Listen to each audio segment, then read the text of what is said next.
Are you tired of annoying ads while browsing an Opera Mini? In this video, I will show you how to block ads easily on the Opera Mini app step by step so you can enjoy a faster and cleaner browsing experience. So let's go to see how it works. The first thing you have to do is to go to Opera Mini app. In this page, you will click on this window here on this sign off profile. Then this page, you will find this sign off settings.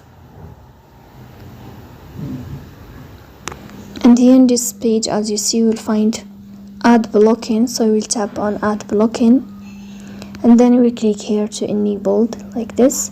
If this feature is enabled, then you can know how to enable ad blocking or how to block your ads on Opera Mini app in easy way. So that's it. If you are enjoying watching this video and if this video is helpful for you, don't forget to press the bell icon and subscribe.